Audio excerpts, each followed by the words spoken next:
I'd seen this twice. I saw it.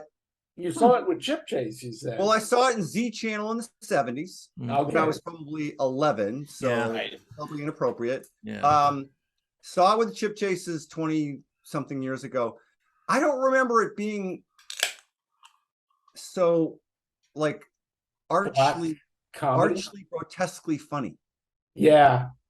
See, I didn't caught it because I was at least in my 20s when I saw it the first time. How did you remember it?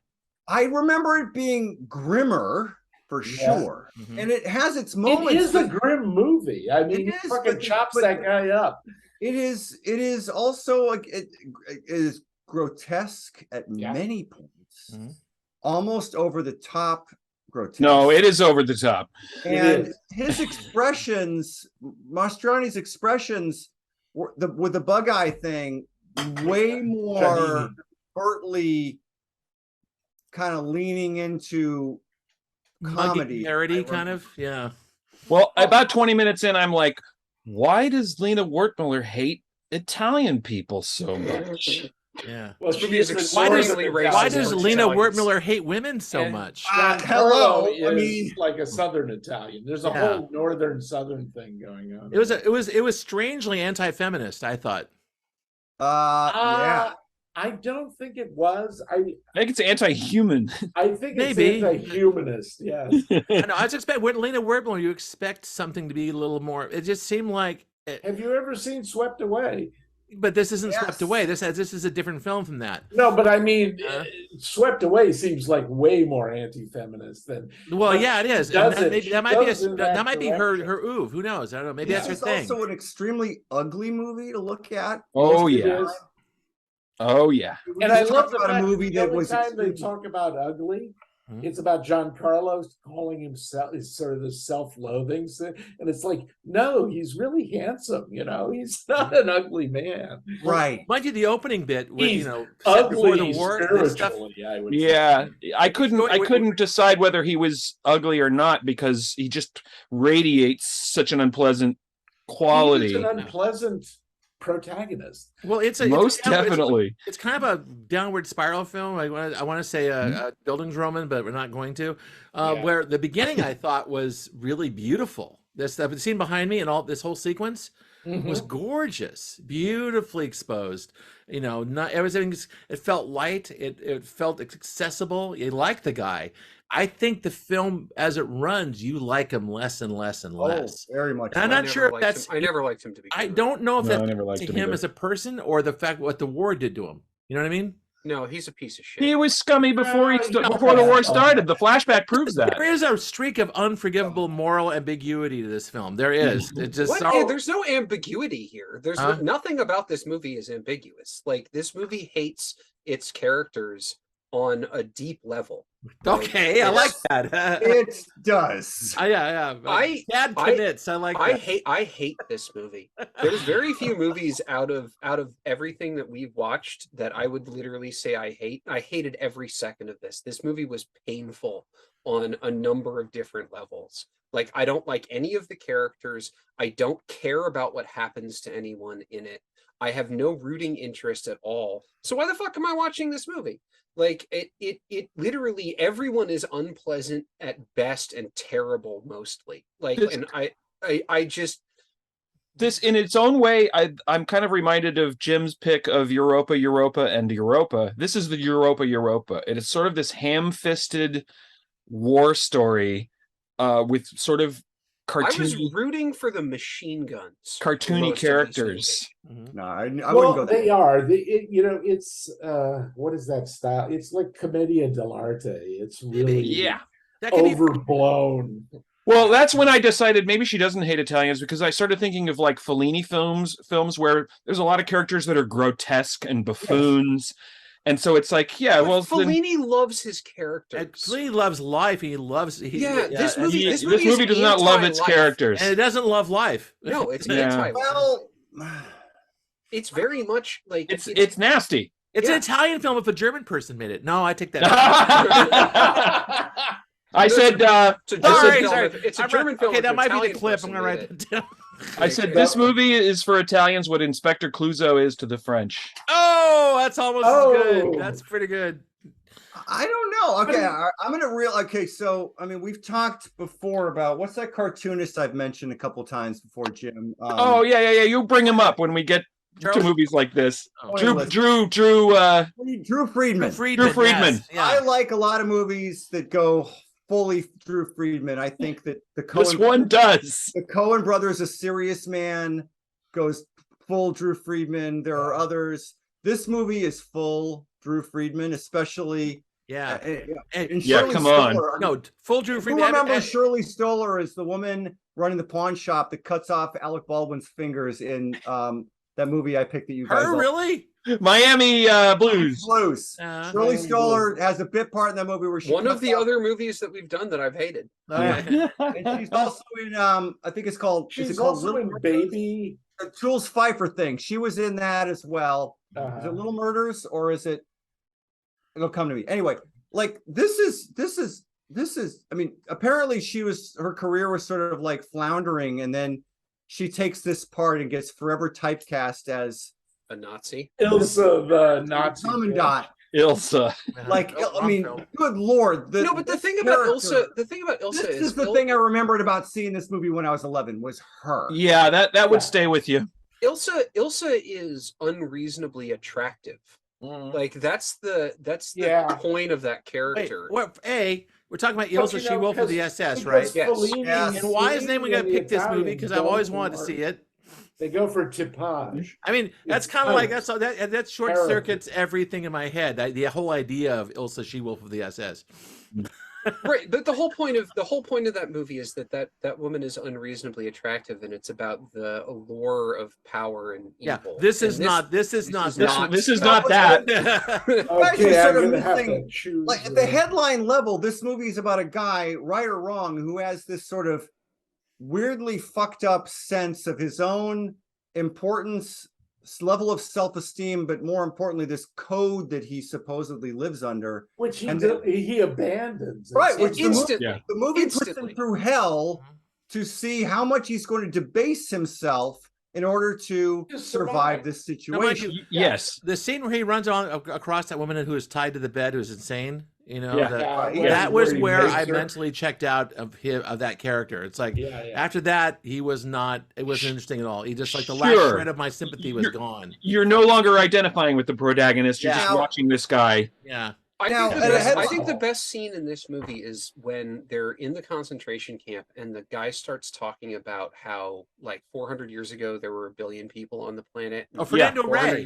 Fernando Rey from now, an alum. Good. Yeah, 400 years from now, there's going to be 30 billion people on the planet, and we're going to be killing each other over a slice of bread. Like weirdly, when it got out of his past and got us to the concentration camp, we caught up with him, and he was in the concentration camp. That was weirdly the best looking part of the movie.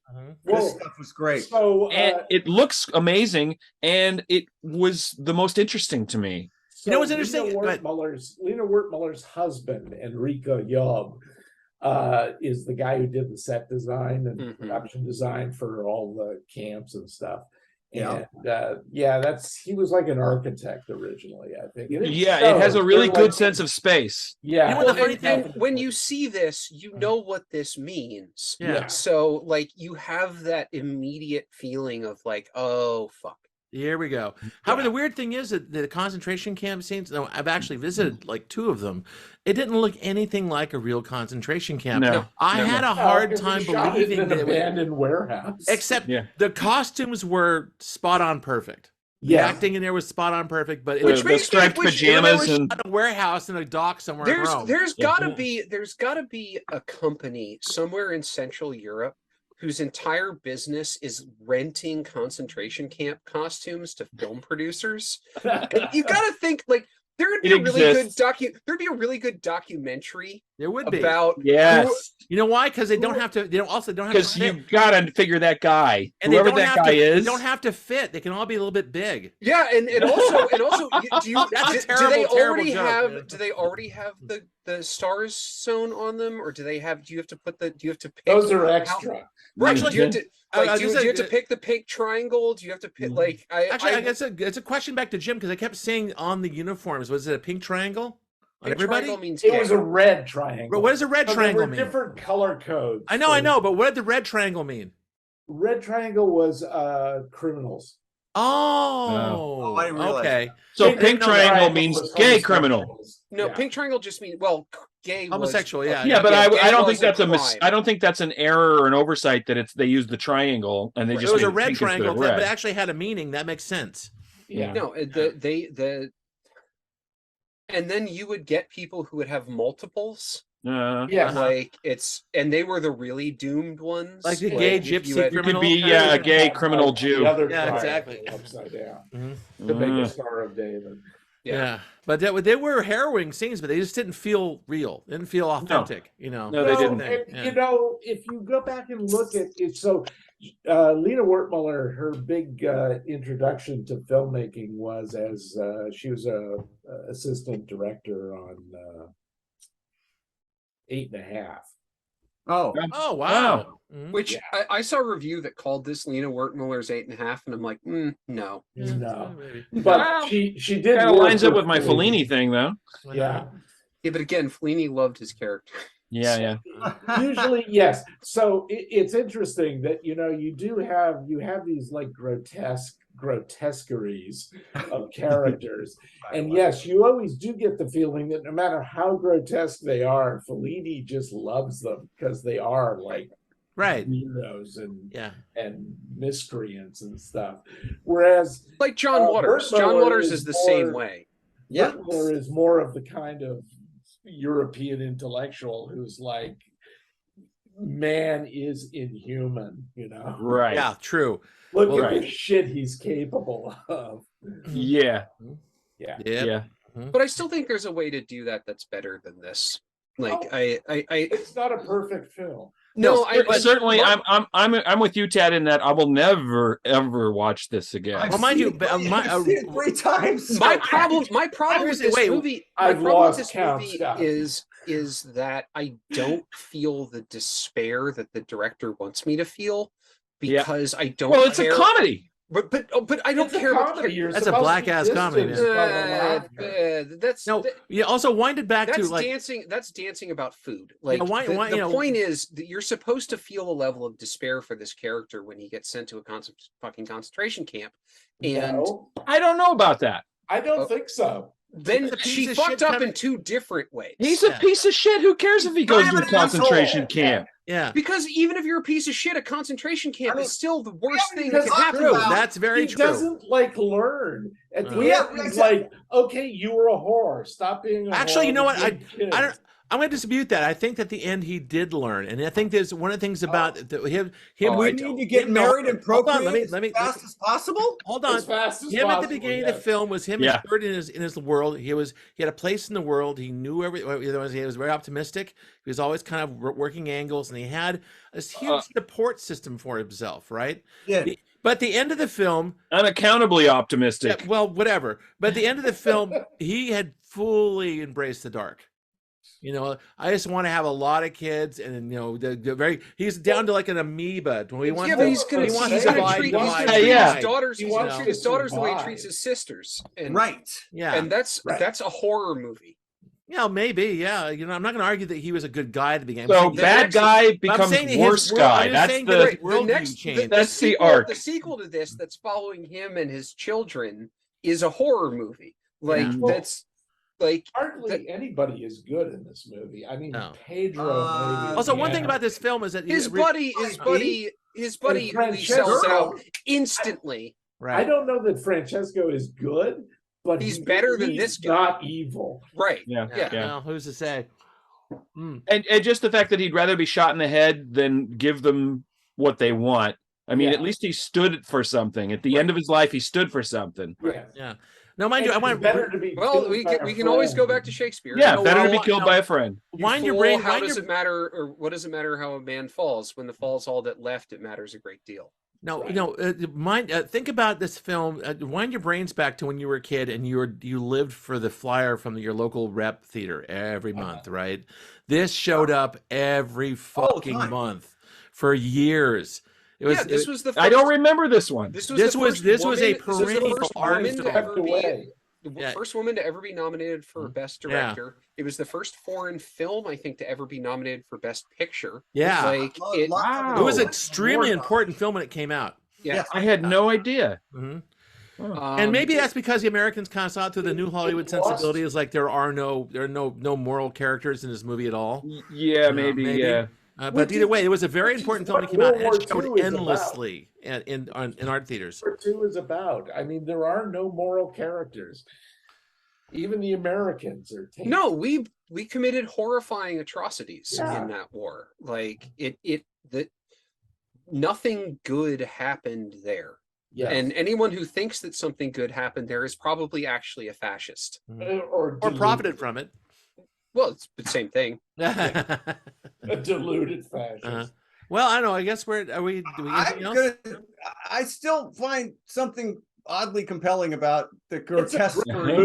I disagree with Tad entirely. I'm kind of I'm with John. Yeah, I'm kind of here. I thought the visuals. I don't think it's I don't think it's a badly made film. No, it's not. I don't think it's I don't think it's an unintelligent film. It's just it was an unpleasant experience for sure. So I could not get around the immorality. The immorality kind of stopped me. I just could not get around it. I don't usually seek that kind of stuff out in movies. Like I want to see a good moral film about like good upstanding people. This one was a turnoff. You know what I mean? I don't need more fucking terrible people in my life.